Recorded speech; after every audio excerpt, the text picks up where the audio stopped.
primer caso clínico de la tarde-noche de hoy dice así. Esta es una nena de 8 años, previamente sana, traída a la consulta por su mamá debido a pérdida de pelo en la cabeza. Durante las últimas semanas ha notado caída de pelo en parches que incrementó de forma gradual. La mamá además te menciona que la niña se rasca la cabeza de forma frecuente.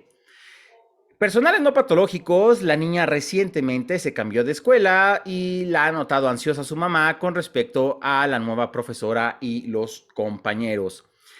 La exploras y tiene linfadenopatías retroauriculares y occipitales que están crecidas y le duelen cuando las palpas. La pregunta es, ¿cuál es la causa más probable de la condición de esta pacientita? A, esto es una alteración autoinmune. B, esto es una candidiasis cutánea. C, es una infección por dermatofitos. O D, es una dermatitis seborreica. Es la pregunta número 1. Tienes 1 minuto para contestar. Y por favor, voten. Si tienen alguna duda o pregunta, los invitamos a que utilicen el apartado de preguntas y respuestas para contestarlo durante la duración de este webinar.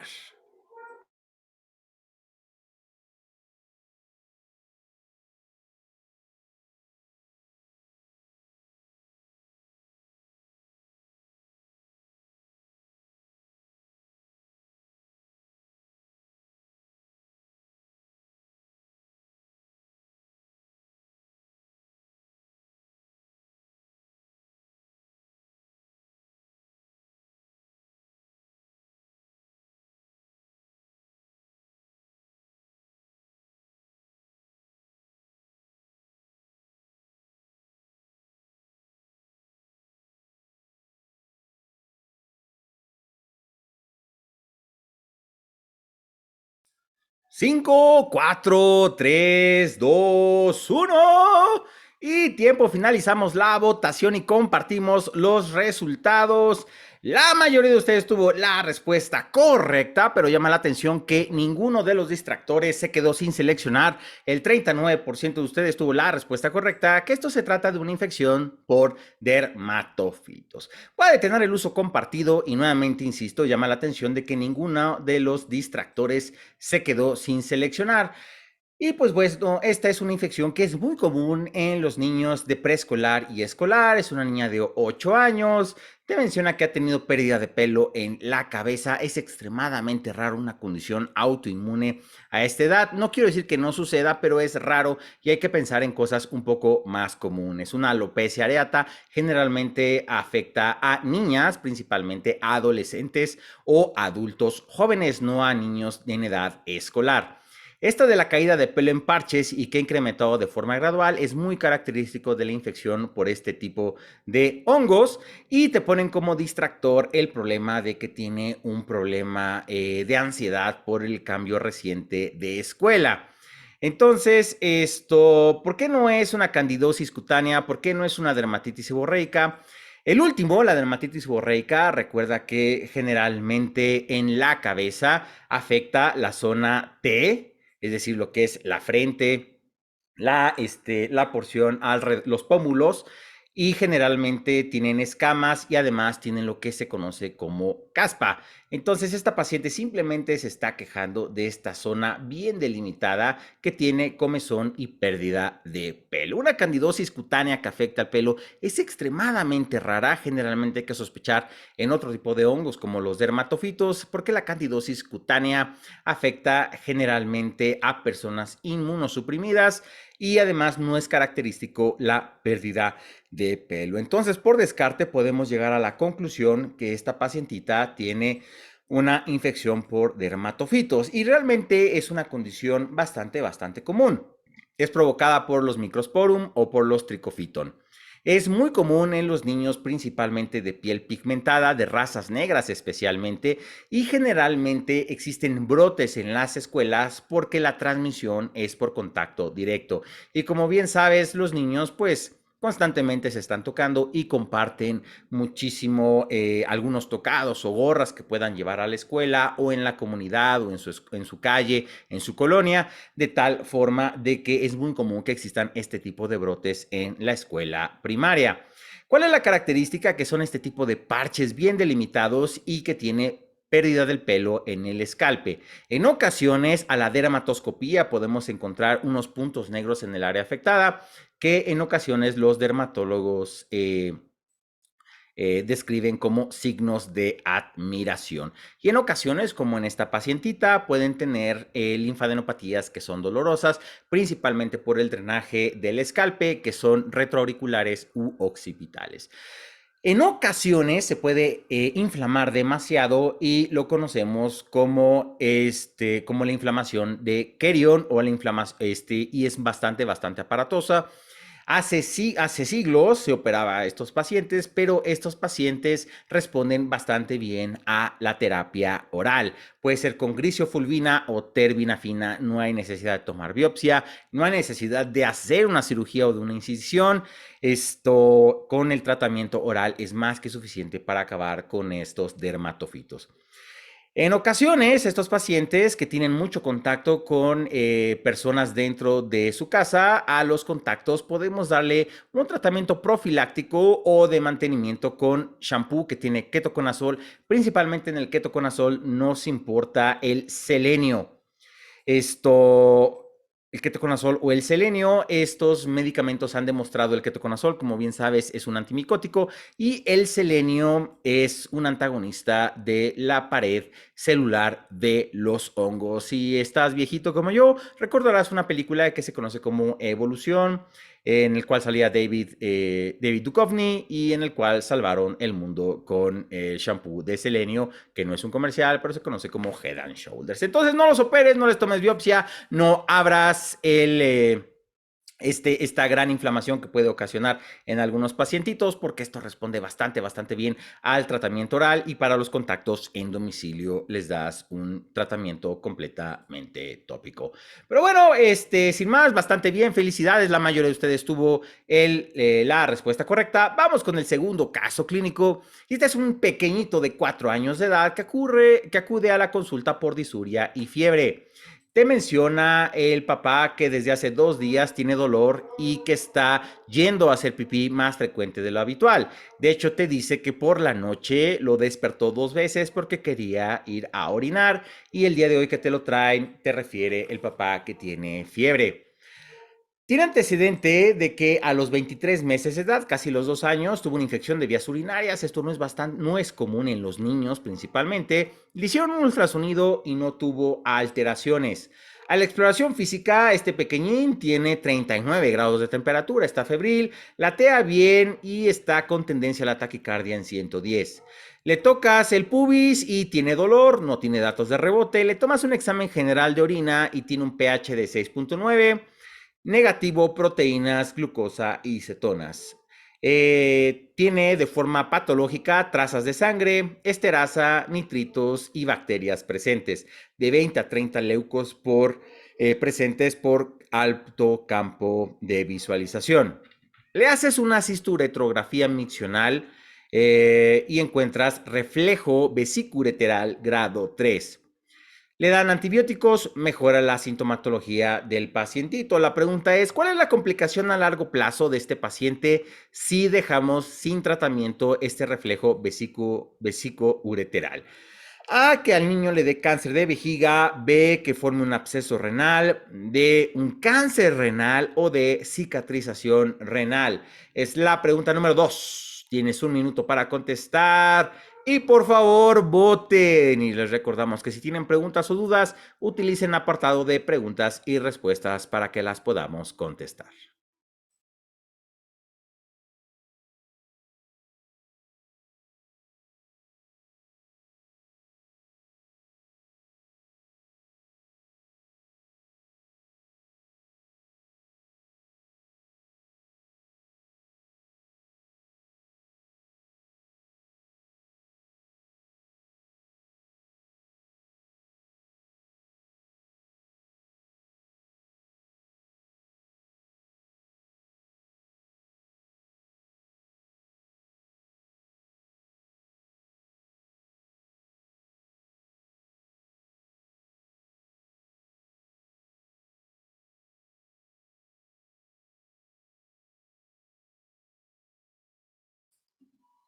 5, 4, 3, 2, 1. Y tiempo, finalizamos la votación y compartimos los resultados. Muy bien, la mayoría de ustedes tuvo la respuesta correcta.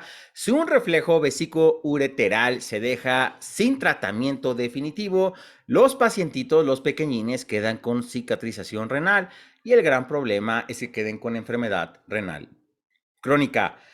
Puede tener el uso compartido. Nuevamente llama la atención que todos los distractores fueron seleccionados y ninguno se quedó sin escoger. Realmente un cáncer de vejiga, que es un carcinoma uroterial, o un carcinoma renal, principalmente el carcinoma de células claras, es extremadamente raro en un pequeñín de edad preescolar y mucho más raro que esto sea secundario a un reflejo vesíco-ureteral. Recuerda que el principal cáncer renal que existe a esta edad escolar y preescolar es el nefroblastoma, que conocemos también como tumor de Wilms.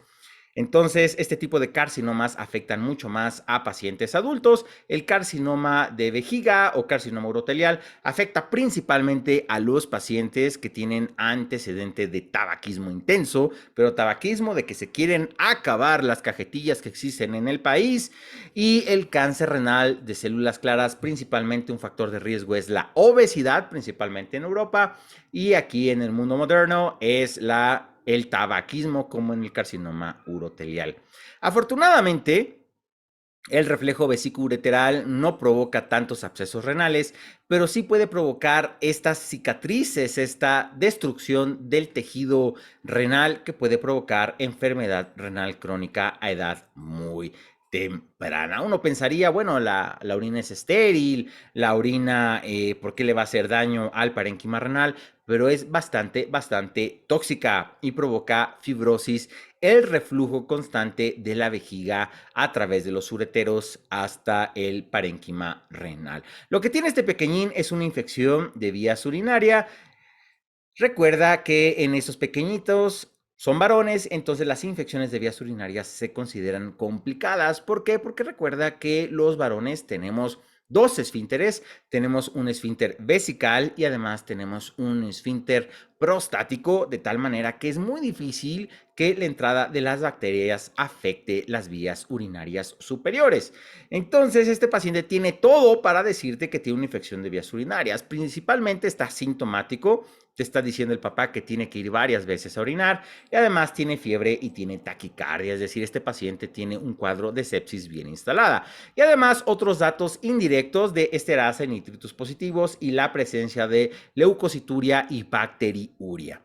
Entonces, esto es una complicación común en el reflejo vesíco-ureteral y puede conllevar a una cicatrización del parénquima renal, lo cual nos puede condicionar enfermedad renal crónica. Es uno de los trastornos congénitos más comunes en los pequeñines escolares. De hecho, se piensa que entre el 30 y el 45% de aquellos niños que tienen infección de vías urinarias hay que descartar un reflujo vesíco-ureteral. Esto va a predisponer a infecciones de las vías urinarias superiores y esta inflamación constante por la orina hacia el parénquima renal conlleva a una cicatrización, fibrosis, lo cual lleva a enfermedad renal crónica. De esta manera, los pacientes van a desarrollar hipertensión, proteinuria e imposibilidad del crecimiento renal. Obviamente, la clasificación es de los urólogos y de los urólogos pediatras y por lo tanto no es común como en medicina interna, que los clasificamos en 4 grados, generalmente las patologías. Aquí tienen 5 grados. Y de esta forma, la única manera en que podamos apreciar este tipo de reflujo es mediante una cistouretrografía. De tal manera que inyectamos medio de contraste a la vejiga y vemos si existe o no una incompetencia en las válvulas ureterales, vesicoureterales, que conlleva al reflujo del contenido de la vejiga, principalmente orina, obviamente, y esto provoca estas dilataciones tortuosas y todas estas complicaciones que te acabamos de mencionar. Entonces, recuerda, un pequeñín preescolar con infecciones de vías urinarias, esto hay que descartar un reflujo porque esto es bastante agresivo hacia el parénquima renal y puedes provocar sin tratamiento adecuado una enfermedad renal crónica. Esta es una pequeña de 12 años que la trae la mamá porque tiene descarga escasa de líquido por el oído izquierdo desde hace 3 semanas. Le han dado 2 ciclos de antibióticos que fue dado por su médico de cabecera en la consulta médica previa. Además, te dice la mamá y que ha notado que la niña y ella misma ha notado de que no escucha bien de ese lado. A la exploración física a febril le haces una otoscopía de la membrana timpánica y encuentras granulación y algunos restos de piel. Y te llama también mucho la atención el olor que emana del conducto auditivo. ¿Cuál de las siguientes condiciones hay que evaluar en esta pacientita? A. Meniere. B. Un osteoma del oído medio. B. Otosclerosis. O D. Un colesteatoma. Es la pregunta número 3, el último caso clínico de la tarde-noche de hoy. Tienes 1 minuto para contestar y por favor, voten.